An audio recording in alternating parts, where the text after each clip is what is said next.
Private Lender Podcast, episode 129. The Private Lender Podcast quote of the day comes to us from Ben Bernanke, who said, "With respect to their safety, derivatives for the most part are traded among very sophisticated financial institutions and individuals who have considerable incentive to understand them and to use them properly." This is the Private Lender Podcast, the show that shares practical advice and know-how for new and seasoned lenders, from private mortgages on single-family houses to joint ventures on commercial projects and beyond. Discover details about investment vehicles that you won't find at your local bank or online broker. Listen and learn from private lenders and real estate investors, as well as from professionals and entrepreneurs, as they share the details, strategies, and the insight that allows for successful and prosperous lending. Now, get ready to increase your ROI. Here's your host, Keith Baker. Hello, Lender Nation. Greetings and welcome to episode 129 of the Private Lender Podcast. I'm your host, Keith Baker, and I'd like to thank you for sharing your time and your ears with me today. If you're looking for practical tips and advice on private lending and how to keep your money safe, then you are in the right place. But if you want to learn from my mistakes so that you can both avoid them and profit from them, well, then pull up a chair and pour yourself a drink, my friend. Get a notepad and a pencil and take some notes, because this podcast is just for you, and I'm dedicated to giving people just like you and me the knowledge and confidence for successful and profitable private lending. So look, if you want to look to join a community of private lenders, then head over to the Private Lender Podcast Facebook group to connect with other private lenders to share experiences, stories, and opinions. Just not political, sexual, or religious. Kidding. Anyway, but seriously, go over to the show notes page for the link, or you can simply go to Facebook groups and search Private Lender Podcast Group. I hope everyone is doing well. Since summer has officially begun, we are now into the month of June, the back end of the second quarter, and there's a lot of fun stuff coming out. The Private Lender Academy is going to launch next month, so stay tuned to privatelenderacademy.com for more information on that. I'm looking for a July 6th, July 7th launch date. However, if you go over and click on Apply Now, go to privatelenderacademy.com/apply. Go ahead and get on the list for your chance to get some goodies like discounts or pop-up group calls, Facebook coaching calls. You won't be able to participate via Facebook. You'll have to come in through the Zoom. But anyhow, privatelenderacademy.com/apply to get on the list for those early bird discounts and goodies. So before we get to the brass tacks of today's show, I wanted to say that I have not had a retail mortgage loan officer on the show yet on purpose. One has been on my list, but I wanted someone that could bring a little more. And it's not that I haven't been approached, and I have several friends that are loan officers, but unfortunately I just didn't feel that anyone really clicked or really stood out as someone who could, provide something different and unique to the private lender audience here. But today's guest is different because I sought her out and asked her to come on today's show and share her experience with us for two reasons. One is her driven spirit and can-do attitude. She'll find a way. She'll figure it out. No problem is too big. I really like that. And also her experience. She has so much experience through several market cycles.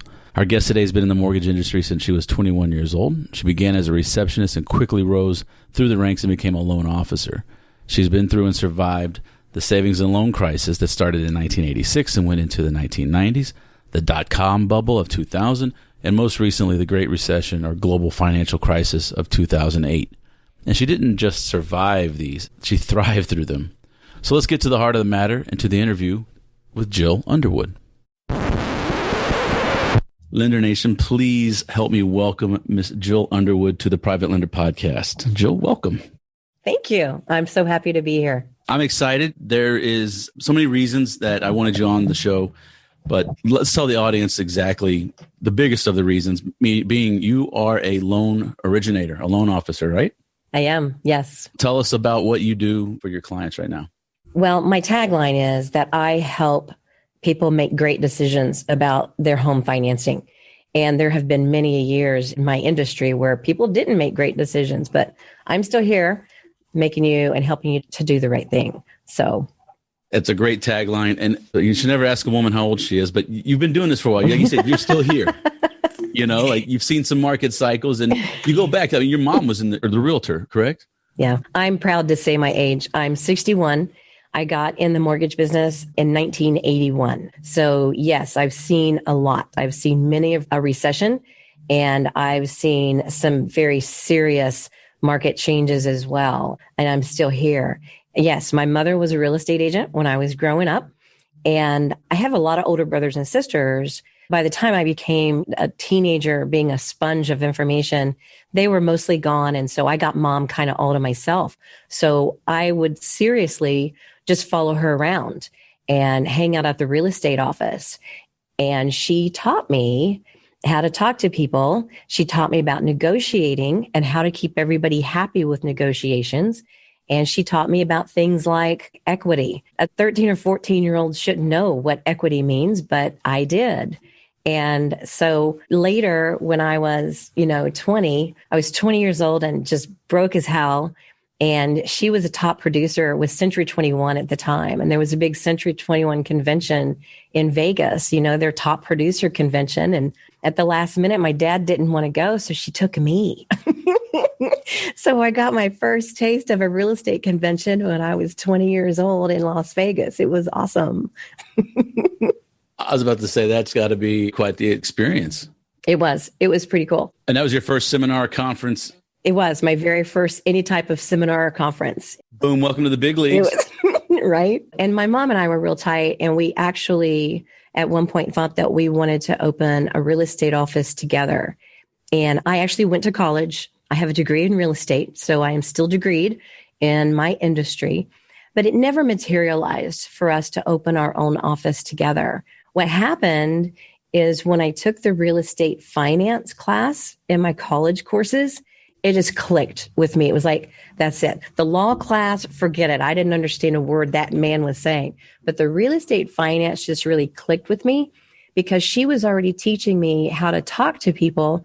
And the math was just a breeze. And there's a lot of math involved, a lot of algebraic equations that I do. So I ended up in the mortgage business. I literally started as a receptionist at Fort Worth Mortgage in Richardson, Texas. And then I went to assistant to the processors and then processor, senior processor, assistant, to the loan officer and then loan officer. And I've just stayed on the front lines all of these years because I really do enjoy being on the front lines, helping the people. And now I just negotiate with underwriting. Right? That's what we do. I'm sure that's all you do right now. It's a big deal. Yes. Yeah. That's a little bit about my history and my background and how I got to where I am today, 40 years later. God, that's a big number. Number one, congratulations. You don't get, this far at that age without, doing something right. And your story and how you've seen so much, and there's so much continuity in the last 40 years in your head, basically, of the real estate and the mortgage market. Whereas most folks that I talk to got in and out at some point, right? So they'll talk to you about '08 all they want, but they're not going to talk to you about the S&L crisis back in the 80s, right? Because they weren't there, right? Right. They weren't around when the dot-com boom broke. Or, whatever correction drop or whatever. So that is precisely the reason. Like, I haven't had a loan officer on this show for a reason, because this is, private lending and not to retail, right? So most of my loans, I don't go through an RMLO. I don't have to. It's not a retail loan. It's not subject to Dodd-Frank. It's a business loan from one investor to another. So there's a difference there. But at the same time, I want to avoid the confusion between the loans. However, somebody who's been doing this, look, what does the real estate market follow?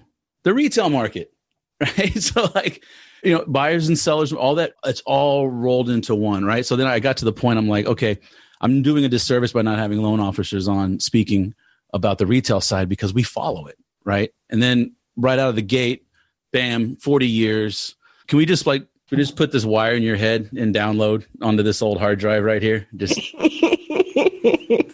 08, 09, that was actually caused by the mortgage. A lot of people making stupid loans and then collateralizing them and selling them off and then buying insurance products that didn't even credit default swaps. Anyhow, it's the kind of technical, but we've been through that. Let's go back to around, was it 2000, the dot-com, right? Everyone was becoming a millionaire. Sounds familiar. Yep. Take us back there. Do you see any similarities between now and 2000, for example? We've got 2 decades in between, or differences and similarities, I should say. Back then, everybody got a loan. And there were a lot of stupid loans back then, too, because that's when it all started with all the stated income loans, right? We did a lot of those, people who probably didn't really qualify. Was that decade? It does late 90s, that was kicking around. Okay, because I knew we were going to talk about '08. So now you took me back to 2000. Now I got to really think back. Sorry, we'll go back and then we'll hit '08. But yeah. There's just been so many times in this industry where it's just ebb and flow. And a lot of it has to do with where rates are. A lot of it has to do with who's president at the time. Because some presidents will come out and their platform is everybody gets a home loan, everybody gets the American dream. And then other presidents will come along and you got to clean up the mess and things tighten up. So I have seen so many swings of the pendulum from far left to far right in underwriting guidelines. And every time something bad happens, whoa, we all get called in, we all get retrained on whatever it is. So there's been so many times, and like every 10 years, something changes, maybe 11 years, but about every 10 or 11 years, it just changes and swings back the other direction. Does that answer your question? Well, no, that's definitely I like how you tie it to the platforms, and that's a great segue into. It's very true. Coming out of the 90s, we had Clinton, who really, in my opinion, not to get political, Clinton really wasn't a Democrat. In my mind, he was on the Democratic Party. He was, certainly to the left side, but business-wise, I never really considered him a Democrat. However, there was everyone gets a piece of the American dream. He was the first one. That really, and back then too, it was like, oh, those lenders, they're discriminating. We all got called in and had to go through discrimination training again. Yeah. Everybody gets a loan.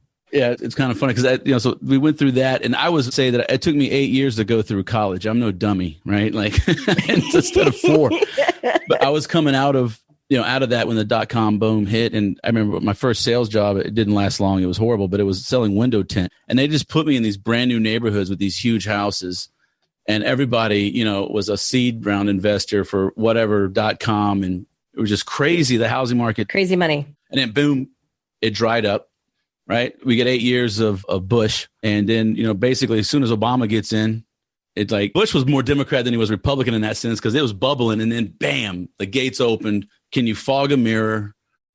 Yes. I remember those times, and we were just busy as could be. And it didn't matter how much money you made. Oh, it just write down a number. Just write down a number. And Freddie and Fannie bought this.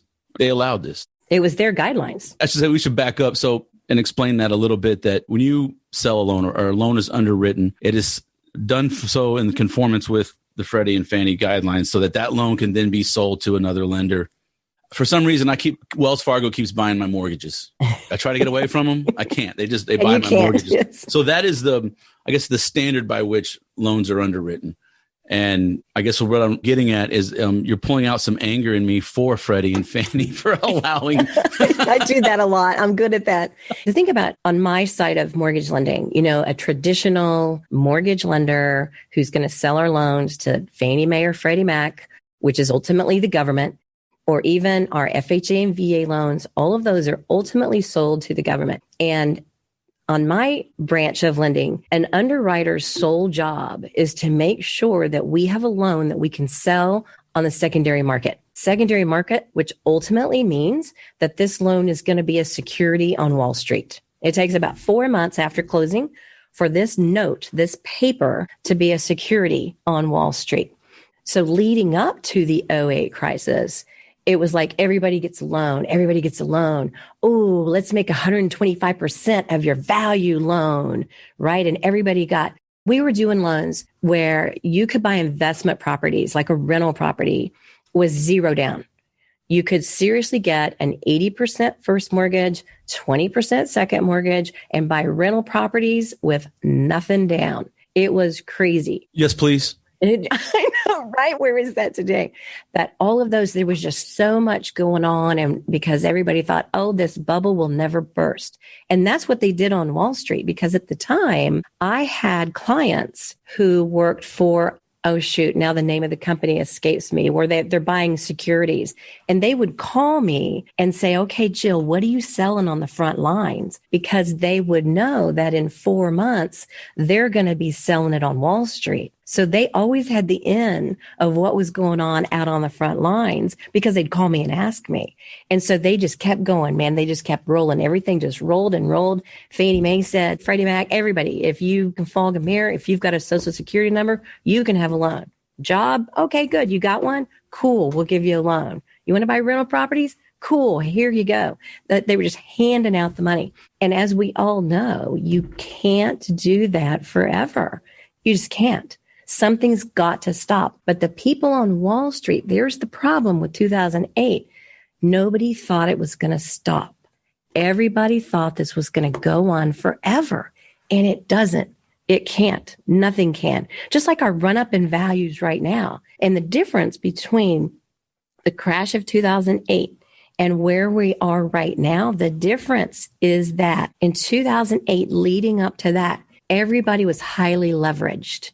Everybody owed 100%, if not more, of the value of their home. So as soon as everything crashed, and remember the option arm, the countrywide option arm, oh, it's 1% interest rate. No, it's not, because it was negative amortization. So instead of your loan balance paying down every month, your loan balance went up. Well, that's just sure to implode at some point, right? So, but back then, there just wasn't the same amount of equity in properties. There was little teeny tiny equity in properties, if any at all. Now, in today's world, everybody's made really good decisions over the past decade. Everybody's got fixed rate mortgages and a lot of equity. And I think that that's the difference. And I don't see that we're going to have any kind of bubble burst or any kind of crash. Will values level off and maybe come down a little bit? Absolutely. My crystal ball says that'll happen in about 18 to 24 months. I'm always happy to get out my crystal ball. Right back at you. Here's mine right here. There it is. I need one of those in my office. I was talking to one of my dad's friends, advisors. He works Wall Street stuff, but I was equating. I said, I don't see '08 coming again. That was like a perfect storm. Like you said, there were arms. There was the Wall Street bit, which really fueled it. But I don't see a repeat of that right now or coming. I see your typical Wall Street 10% correction, right? Just to knock the party down enough, hey, okay, maybe we need to tighten up a little bit. I'm thinking maybe that 10% somewhere in there, 18 to 24 months. I'm not saying I hope you're wrong. I hope it's sooner because I want to put some money to work as an investor. But anyway, I'll say if that happens, it's good for you, bad for me, whatever. But nonetheless, I hope it for a shorter time horizon. But I don't think you're wrong in the 18 to 24. I think this one's going to play out. I don't think crypto is going to be directly with it, but I think a lot of folks are looking at crypto right now, and then they're going to say, okay, real estate, what are you going to do? Because it's just up. I mean, a friend of mine, 4 houses, he got outbid 4 houses on Saturday. Oh, wow. And it's like, it's crazy. And I was telling my niece, they're buying a house. They're moving next week. I was like, sell your house now. Go sign a 2-year lease. Sell your house now because it's already worth $100,000 more than they've got it under contract for. Right. And it was being built. I was like, sell it. Yep. Pocket that $100,000. And then when somebody messes up, you slide into that REO, get that foreclosure, and then you can get it priced right. But I'm the old uncle, so, that's not fun and cool, But anyway, and they've been renting since they got married several years ago. So I told her that. She's like, I want my own place. I'm like, well, then that's what you do. But if you want my advice, I'd sell the damn thing now. Anyhow, so now we don't have the arms like we used to. Or is that even a product for sale? Like, do you still sell it? It's just now starting to make a comeback. I will say that. And they're different now than they once were. And I haven't done an adjustable rate mortgage. I haven't done an ARM product in years, probably since the 08, 09, 2010. Mm-hmm. But right now they're coming back. They are starting to pop up on the rate. I've heard some other lenders starting to quote them, but they're coming back. It used to be like, okay, your rate is fixed for 5 years. And then beginning in year 6, it's going to adjust once a year. They're taking that down to now it's going to adjust every 6 months as opposed to every 12 months. So I found that kind of interesting. The fact that they're coming back now, it's like, I'm no Nostradamus, but come on. Like, history repeats itself. And the fact you've confirmed it, you heard it here first, folks, I hope. But here's the thing about an ARM versus fixed. The fixed rates are still so low, and we are so spoiled with interest rates. I had somebody be like, oh, my rate's 3.5. That's so high. No, it's not. 18. That's high. 10%. That's high. 1983, I believe it was. They built a subdivision behind me, and it seemed like within like one weekend, it just, boom, the foreclosure notices went up. And these people bought homes with 14 and 15%. brand new homes. And, we want that. That's a great, I'm glad you brought that up because that's one of my questions that's towards the end. But, we're over a decade of artificially low interest rates. We are, right. They've been kept and simple supply and demand says at some point they've got to snap back. Even with the Fed, with this quote unquote inflation, which I don't know how you throw trillions of dollars into the market and not expel inflation. But sorry, back to the point of rates. Do you fear, let me ask you this, do you fear rates increasing any?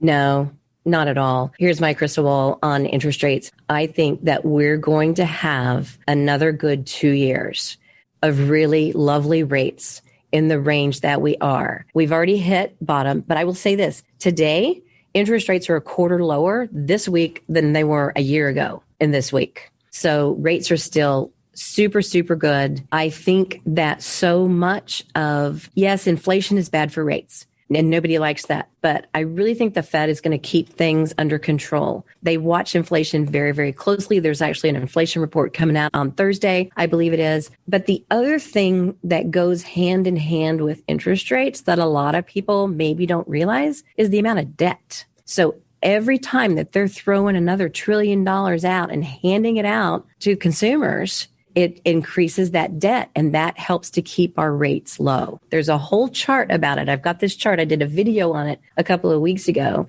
and it shows over the course of 40 or 50 years, the amount of debt that the country has versus where interest rates are. And I just love geeky mortgage history. But it's interesting to see. So the more that this country stays in debt, it's going to keep our rates low. Would you mind sharing that graph? I don't mind at all. I can give it to you because it's over there on my little chart. It's on one of the pages. And what I actually did, so the chart came from Barry Habib with MBS Highway, which I've known him forever, and I subscribed to his services. But he did the chart that showed that. And then I took it one more level. I wanted to know who was president then. And it's interesting because you just brought up 1983. A lot of people don't remember in 1980, 1981, when we had the gas crisis. Does anybody but me remember having to stand in line to fuel up your car? Right? Based on the last digit of your license plate determined what day you could get in line. You could buy. That's right. And back then, I was telling this story actually at a dinner party recently, and we hang out amazingly with a lot of people younger, but there was a young couple there in their 30s, and I was telling them this story, and I remember my license plate number. It was SQT 504, so I was an even, right? And back then, we didn't have self-service. That had not been invented yet. It was a full service station, right? It was my day, and I was 20, right? I was broke, and I literally had like $2.72 to my name. That was the only but that was like 10 gallons, though. That was. It was. But you sit in line, like you wait around the corner. I actually just drove by there when I was in Dallas last week because it was right by where I used to live. It's like, oh, that's where I used to sit in line for fuel. But you sit in line, and I got up there and I said to the attendant, I was like, I've got $2.72. That's just give me that. I'll give you all my money. And so he starts the pump, and then he goes to help the person behind me. And I'm sitting there in my car and I'm watching it. It's going to $1 and $2 and $2.50 and $2.60. And it starts to go over like $3. And I'm like, holy sir. I'm like, sir, come back. And I got free fuel. And that was a big deal because I was like, dude, I told you, man, I only got $2.72. So yeah, sitting in line, that gas crisis was huge back then. Do you remember who was president? Carter and then Reagan. Well, and if you look, and my chart will show, so when Jimmy Carter was president, we didn't have a lot of debt, right? But we had super high interest rates and big inflation, right? And then when Reagan came along, remember Reagan's big deal, in addition to the Reaganomics and the trickle down policies, Reagan beefed up the military. He spent billions or trillions, whatever the numbers was, at beefing up the military. So our country went into debt and interest rates came down. Pretty cool and geeky. And then he got shot. But anyway, no. He got shot. Wah, wah, wah.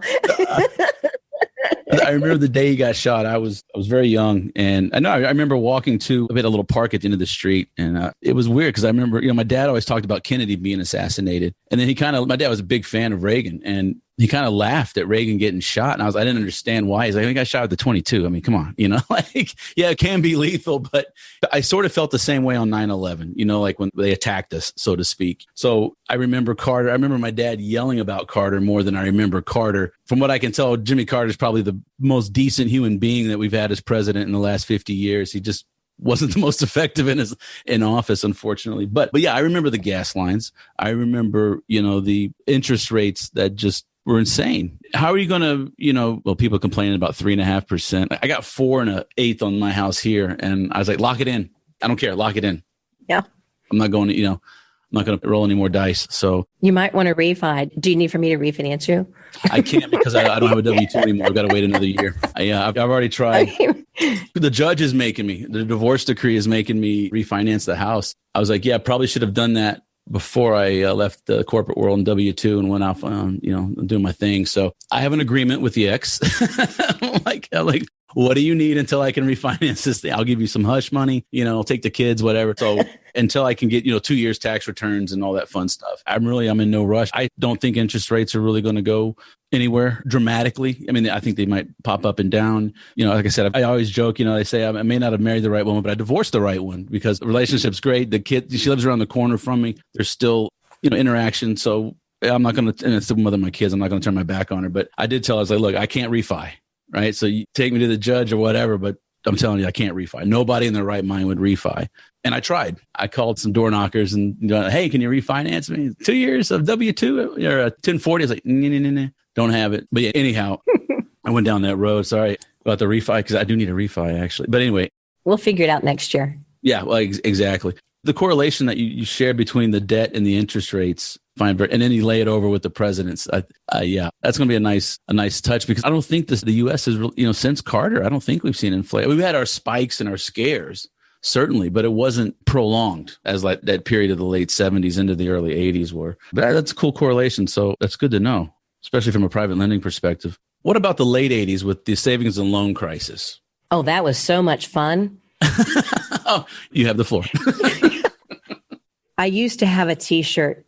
The name of our company that I worked for at the time got changed so many times that we had a T-shirt that had the first name and a big X through it and the next name and another X through it. And it got down to where we had like 5 names. The SNL crisis was interesting. And I was very, very young in the industry at that point in time. But I remember the RTC, the Resolution Trust Corporation, that was formed by the government, if I recall correctly, to bail out the savings and loans. Everybody just went. But see, didn't that also happen as a result of the oil crisis? So my memory of my dad, and I haven't researched this or fact checked this, so Facebook, please bear with us here. But the savings and loan, the banking systems, whatever, they were highly leveraged to oil and the price of a barrel. And so when it drops, then credit facilities dry up. My dad was a chemist in the upstream oil field. I did insurance adjusting in the upstream, and I worked on the rigs, and it boggles my mind how if there was history repeats itself time and time again in the oil field, and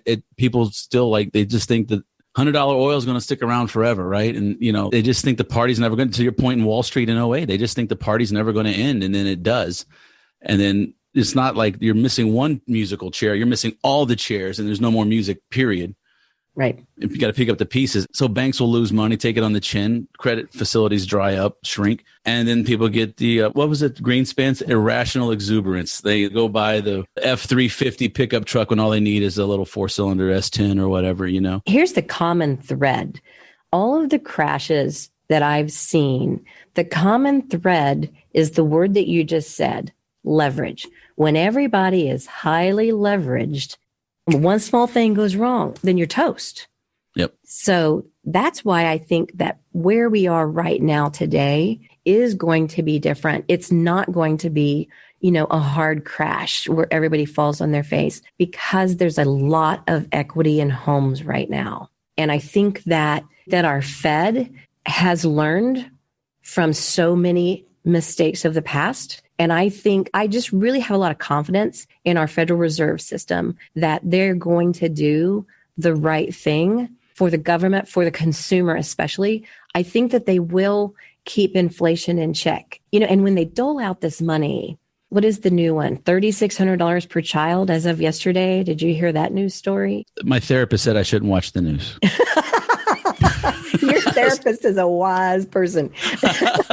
Yeah, I haven't. I turn on a little CNBC or Bloomberg from time to time, but I did not hear about. I understand there's a new tax credit, and I didn't know it was going to be a payment, but I understand this child credit. I heard it just in my daily market updates that I get. But when the government doles out free money, last year, look at all the companies who got the free PPP money, right? And if the government's going to hand out free money, you've got to say yes to that. But what happens when they dish these payments out to the consumer, it's an immediate go out and spend, right? So it's immediate gratification and spending of the money. But then as time goes by, it's like you go out and you buy a new car, and the new car is great. The dealer made money and the salesman made money. And, the insurance guy made a little bit more money. And so everybody made a little bit of money because I just bought a new car. But then they spend the money. And then there's this, wow, now we don't have any money anymore. And the person who bought the car, wow, now I've got a car payment. So that's $300 to $800 a month. That's non-expendable income anymore. And all of those things need to be factored into all of this free money that the Fed is dishing out. And I don't know if they do, but it's kind of interesting. So we'll see what happens. But what I heard yesterday on my market update is that, and don't quote me, Facebook world, go Google it yourself. Exactly. Because I don't have kids, so I'm not getting any money. My daughter's grown and my stepsons are all grown. So I'm not getting any, but it has to do with payments each month. It depends upon how old the kid is, and they're going to start the payments in July. So like $300 a month starting in July. And then at the April of next year, April 2022, you get a lump sum for the rest of it. That's a lot of money. It's a lot of money. We'll see how that plays out. That's all we can do on these, free money situations. We just got to write it out and see how it plays out. Yeah. Look, lucky, blessed, whatever, white. I don't, COVID did not affect me because I was already working from home. And the only transition my kids didn't go back to school after spring break, right? And I love them dearly, but they had a choice when the fall of 2020 came around. They said, the district here said you could do in a virtual or in person. And I was in person. My kids were like, virtual. I'm like, no, you're getting out of my house and you're going to school every day. You're going to school. Yeah, you're definitely going to school. We got the joint checking account with my ex. We got our stimulus check. And now she was laid off because of COVID very early on. And I didn't have any, issues with, the extra unemployment that was given, because of this pandemic. As what I didn't like was immediately, she said, oh, you normally have to apply and look for work if you're taking unemployment. And the government was like, no, you don't have to do that now. I'm like, oh, that's a great idea. Yeah. Okay, sure. But, we got that stimulus and I said, do we donate it or whatever? And lo and behold, it was time for the orthodontist. And so amazing how that happens. Oh, perfect. There's something we agree on where that money should go. So yeah, but to your point, that was a luxury. It was not a necessity. It didn't go to pay my rent. And look, a one-time pop of $1,400 over 6 months is not going to change anybody's life. I don't understand the reasoning behind it. I think you take that same $1,400 and you give a little bit to the bank that has the mortgage and tell the landlord he doesn't have to pay his mortgage for 6 months. And then, oh, by the way, Mr. or Mrs. Tenant, because your landlord doesn't have to pay, you don't have to pay rent for the next 6 months. That's all going to be covered. Now, everyone's going to be made whole, but everybody gets a little in the chain rather than just giving the tenant $1,400 and then everyone else up the chain still gets screwed. So, nobody asked me how I'd put it together, but that's what I thought. And when I had too many beers and whiskey one night, I figured. You know what I would like to see the government do? Because the problem that we have right now in housing is a shortage of houses, right? And lumber went up and the price of houses went up. There's a lot of builders who won't even price out a house because they don't know how much it's going to cost them to build it. It's crazy. So why doesn't the government give some money to the builders of the world so that they can build houses at a cheaper price point so that we have more product to then sell to the buyers, right? So if we had more builders building affordably, it might change the whole dynamics of this housing shortage that we have. But, somebody run that up the flagpole to the feds. And I tell people all the time, when I rule the mortgage world, I will change it all. So vote for Jill. You're already the queen of mortgages, if I'm not mistaken, right? So, as far as I'm concerned, all you need to do is wave your scepter, say a few words, and it shall be so, right? My scepter's, it's over there on my shelf, so I could go get it. No. But yes, I'm going to wave my magic wand and everything is going to be wonderful again. So now that we've cured the ills of the American economy and what the government's doing with it, so you think we're going to see a little bump in 18 to 24 months, a little cooling down of the current economy? It's interesting. I'm seeing memes on Facebook and social media where it used to be photos of pallets of cocaine, and now it's just lumber, 2x4s and 2x6s and plywood, and there's like $1.2 billion confiscated at the border or whatever. It is insane right now. So I think we're in line with that. Got us through with the savings and loan, and Mr. Bush's children had savings and loans, and they were bailed out. They were in Colorado. Do the research. Oh yeah, sure. Mr. Zuckerberg's going to let that one in, but. It's all about who you know, baby. Oh, who you know. Obviously, I want you to get your plug in. So if people want to contact you, want to get a mortgage through you, how do they find out how you can help them make good decisions? Well, an easy way to find me is at jillunderwood.com, which is my little website. My cell number's on there. I also have a Facebook page. I believe my Facebook page is Jill Marie Underwood. My LinkedIn profile, at Jill Underwood. Those are really the best places to find me. But I'm pretty sure that I've got a pretty good SEO out there. If you just Google Jill Mortgage Queen, I'm pretty sure you're going to find me. I imagine so. Or you can just go to the show notes page and I'll have all the links for all the contact info for everybody so that they can get in touch with you. And I was going to say, thank you for coming on the show. Thank you for sharing your knowledge over the last 40 years in the mortgage industry. Thank you for curing the ills of the economy with with me. Is there anything, any parting wisdom you want to leave us with, or it can be anything? I will say that I really think that it's important that as a consumer, just make good choices. Look at your options and make a good choice that's going to last, and make sure that you are seeking help from a true advisor and not just somebody that's just random off the internet. You really need a good referral to a true advisor who really does have your best interests at heart. Yes. I'm not going to name names, but there was a certain seller for a home builder that told a friend of mine that, no, you can totally quit your job before you purchase the house. No big deal.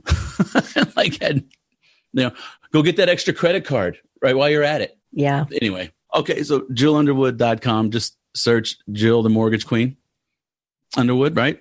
Yes, that's me. Thank you so much for coming on. I really do appreciate it. And I wish you sleep for the next 2 years, because I think you're going to need it once the housing thing gets leveled out. And as long as we have these artificially low rates and they can put the supply back there. And then, then there's the refi aspect of it when things shift. So, yeah, I wish you sleep and rest. Thank you. I am very big on getting my rest. I really am. I'm really good at being balanced in life, believe it or not. But thank you so much for inviting me to come on your show. My pleasure. I feel very honored to do so.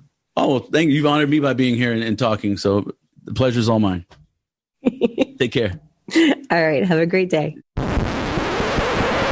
And there you have it, folks. I'd like to thank Jill Underwood for stopping by today and discussing her experience through several market cycles and what was different in each one. And to learn more about Jill or how to contact her, then head over to the show notes page for links to her social media, her website, and how to contact her directly. But also for the image of the graph that she mentioned. Very, very interesting little tidbit. I did not realize that Carter had zero debt, or very little debt, when inflation was out of control. So I find it, not drawing any conclusions, but I find it very interesting. And that is just one of the reasons why I wanted to bring Jill on the show today, so you could, hear about it. I wasn't in the business, but I do remember in the 80s watching my dad go without a job. Strip centers and houses had been foreclosed upon and for lease and yada, yada, yada. So anyhow, go to the show notes page, find out how you can get in touch with Jill. Her website is JillUnderwood.com. And then you can go through and get all the links to all of her social and whatnot. So that's going to do it for today's episode, which is 129. And I don't charge money for the show, but there is a cost to produce it. And I would be extremely grateful if you could help get the word out and increase awareness for the show by leaving me an honest rating and review over at Google Podcasts, Spotify, iHeartRadio, or whatever platform you're using to hear my voice. But it would really mean the world to me if you could take the time and leave an honest rating and review over at iTunes. It's still the 400-pound gorilla in the room and the one that shifts its weight around. And reviews on iTunes really does go a long way to help. So that'll generate the most buzz for the show. And it will also help you erase a lot of negative karma. Trust me on that. Okay.